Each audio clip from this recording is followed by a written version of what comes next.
Springtime. Grass is green, rains are coming, snows are breaking, and fish are breeding. In this episode, we're gonna see a new tank in the fish room. I let Lizzie have her own tank, but we'll talk about that later. We're gonna talk about the breeding in the fish room, what's been going on. I'm finally seeing a lot of babies, a lot of eggs. Behind me, there's even a goiter river probably spawning because he or she is protecting this one spot very, very carefully. Maybe he just loves the corner. But anyways, make sure you like and subscribe, and I'll see you guys at the end of the video.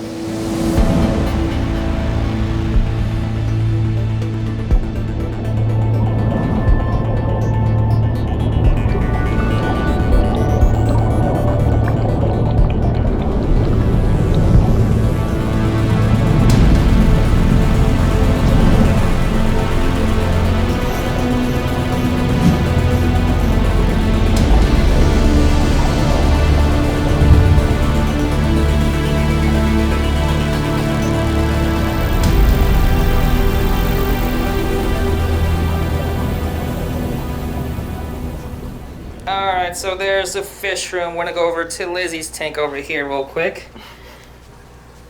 And this is a UNS, I think it is a 60S. It's 10 gallons. I know that because I bought it. I rescaped this tank about 3 times and I just hate it. Now I just gave it to her to do whatever she wanted to do with it, and I think it turned out great.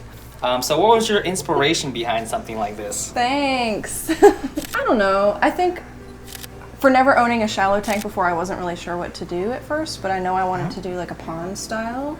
But I didn't want it to be like strictly pond style, like just a ton of plants growing out. Yeah, I see you chose a lot of plants that were kind of immersed. Shout out Agnoquatics. Yeah, you love them so much. It's so funny. But yeah, I wanted to do like an island composition. Well, you already had this stone here, which was the mountain stone. Yeah, I wanted to utilize the stone the best that I could, so that's why I put sand in the front, because I feel like when you use sand in the foreground of your scapes, it really like brings out the details. Yeah, and cosmetically for sure. Yeah, nuances in the stone.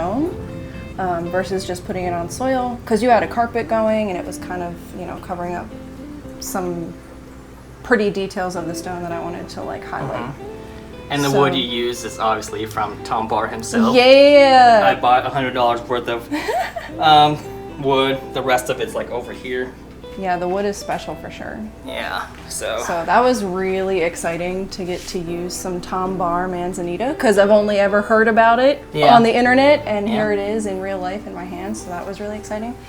And there was so much of it that I was like, I just want to make this look kind of as natural as I can. Now I know it's not a slice of nature, but that's what it is intended to represent. So obviously you don't live with me, so I have to take care of this tank when you're away. Sorry. Can I put fish in it? Or what kind of fish are you planning to put in it? I originally wanted to put a betta in it because I feel like it would fit this type of tank. It's nice and shallow, but I feel like you could definitely get away with a school of small fish maybe. And I wanted to put shrimp in here too, yeah. See a lily there. Random lily. Random lily. I think it looks great. Why do we choose 2 lights? Well, we originally had 1 light because this is what you ordered from Amazon. We had this light, and I wanted to see if this light would work on most tanks. And this light's only $35-ish, and it does a great job. The color rendering is a lot more cooler than the Fluval. You see it's more red on this side, it's more white on that side. And I can always adjust the Fluval too, but this seems to have a good spectrum as well. Yeah, for $30, that's half the price of that. Yeah. So. And it looks to be about the same wattage, so we'll see how it goes. It's 25 watts for this, but there's no like extra function, there's no Bluetooth and all that crazy stuff. It just does what it does. Had I done 1 island in the middle, we'd probably just use 1 light, but I mean, the Fluval was already on the tank, so we just, I don't know, I just kept it on there. Thank you for, adding the last tank, because I literally have no more room for any more tanks unless I break something down. Okay, so as you can see, this is quite a mess. Lizzie brought her betta here to treat. She loves this betta she got from Aquashella. It's been with her for a very long time. All right, what other updates can we do here? The turtle has... It's so funny. She has a piece of like something stuck to her nose. It looks like snot, but it's a piece of plant. It's funny. She's been doing well. Check out this mangrove though. I got this at Aquatic Experience and don't really do much to it, but it's growing. So luckily there's this nice bright light there. And yeah, tank is low once again. I like it at this level. She doesn't climb out, and it's good. I just put some duckweed in there. Obviously, you see Lizzie's tank. Back there was the beta section. I'm gonna knock everything down. I'm gonna keep that 5 gallon there. Maybe put something else there. I don't know. Don't know. All right, this is the 15 gallon. Does have CO2 lightly, and just a lot of moss. Got some guppies in here still. These are the females still giving birth to other babies. We'll see the whole guppy tank later. I'll show you later and what those look like. But the Galaxy Medacas look pretty cool. Haven't had any babies yet, but cross my fingers. All right, so this is the 105 gallon shell dweller slash daffodil Bashardii tank. I guess they're shell dwellers too, because look at that. Back there, they have babies. Not only these Bashardis have babies, this Bashardii has babies as well. So right there, I took a lot of B-roll, I'll just overlay it. So that group has babies, that group has babies, and in front here, we have shell dweller babies from this pair of shell dwellers right here. So huge shout out to shelldweller.com if you guys are looking for shellies. I'm gonna link it down below. Look at this male right here. Woo, that's a big one. A lot of people ask me where to get those shells. I got the shells from eBay. Has a little bit of algae on them right now, but you know, shell dweller tanks, they usually get a lot of algae. This tank is off right now because I just ruined that light. Can't really see what this tank looks like, but obviously there's a lot of Monte Carlo there. And here is another shell dweller tank. I gotta find these guys another home. That means buy another tank or move some other fish around. I really want to keep these for as long as I could. 5 conwensis in here. They're adorable. Look at them. I forgot to put the top on after changing the water. Here is the 29 gallon wine red shrimp tank. There's one bag there. Down here we have the cold water tank. Nothing to see here. It's a mess. I think this is Pogostemon helferi. Check out this goiter river. Woo! That's a nice color, especially when he goes back there where the light is. I'm gonna change this dang lid system. It doesn't show off the rainbows as much as I want it to. It's just so dull looking. And if I get a glass lid and an actual real light on top, it'll look perfect. I do have like this light right here. I'm gonna show you. This is a Fuge Ray from Phoenix, and it's just above that little opening right here on this top, and that's how I get, you know, some bright lights coming down from up there. I love these goiter rivers. Love me some rainbows. I feed the bristlenoses extreme aquatic cat scrapers. My favorite food still till this day is the extreme spirulina crayflake and the krill, which is right here. This is the 20 gallon long. There's probably 60 guppies, 2 dozen shrimp. There's a dwarf pea puffer back there. A freaking long fin panda is just a beautiful tank just to look at. Just super easy to maintain because I think all the plants there are just taking care of all the nitrates and stuff like that. And here is the the guppy tank with that looks kind of weird because Lizzie stole all the sand from this side and that side to put it in her other tank.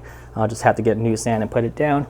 But yeah, these are the Vienna guppies. Absolutely beautiful, beautiful guppies. That is I think a Pogostemon stellatus octopus, but it was growing up and it was too long, so I just bent it and curved it, and now it looks like a little arch. Some very, very beautiful guppies. Probably some of the best guppies I've ever owned in my life. You can make a case to say that they are endlers though. And here are the goldfish. Not much to say about these guys. They just derp around, and they do their own thing. I feed them extreme spirulina flakes, and they absolutely love it. But they love anything. Let's just go upstairs right now. I'm going to show you guys some new fish and a surprise. All right, we're here with the 48 gallon. Obviously, you can see some bigger fish now, finally. I decided to put some neon dwarf rainbow fish here. Huge shout out to George once again for getting such great looking specimens. Look at them. Look at that. The males, the way they display themselves. with the red. If you guys don't know much about Melanotania praecox, the females have the orange fins and the males have the red. They look a lot cooler. Still got a bunch of Luminatus in here. And let's see, I think there's like 35 Celestial Pearl Danios, like 14 Luminatus, and then there's 8 Neon Dwarf Rainbows. As you can see up here, everything is starting to get a little bit red as intended. I really like the whole sunshine aspect of it. I think, what's the name, Jeff Miyoki? Yes. When he escaped that tank at Aquatic Experience, he gave me a tip on how to make it look like sun rays are hitting the plants. And that's why I chose a lot of red and more like red, yellowish plants back there. And so it makes it look like it's a kind of like a sunset over there, or the sun's hitting it perfectly, and everywhere else is just green and brown. All right, for sure, let's go finally take a look at the little surprise I have in my office. All right, guys, so here is the 20-gallon UNS. I believe it's a 60A because it's an all-in-one. I've shown this tank off many times before. Unfortunately, the thing I want to show you isn't up forward because he or she is always hiding. I spawned Ember Tetras. I only see one baby, and I'm guessing it's been living on Bacter AE. This is the only thing I feed this tank.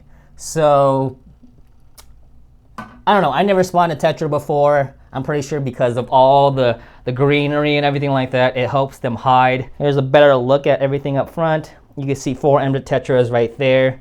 Unfortunately, the baby, no idea where it is, but I did see it this morning. But very cool. It's super tiny. So small. I'm trying to look for it. Let me get on this side. Where are you? I see a ton of baby crystal reds though. So no CO2 for almost, I want to say 2 months since this whole quarantine thing started. So no CO2. Yeah, there's algae and stuff like that, but there was kind of algae before. I just love the tank. I just want to breed as many crystal shrimp as possible. I have no plans on breeding these embers. Unfortunately, we don't get to see the baby. Hopefully I get a few pictures of it, but yeah, there's that tank. All right, guys, look at the beautiful tank. So majestic. All right, guys, we'll see you guys on the next video. Make sure you guys like and subscribe, all that jazz. Huge shout out to Bob and George for pushing me to make more videos lately, because last month I only made 2. Let's make it 4 this month. Double up. Bye.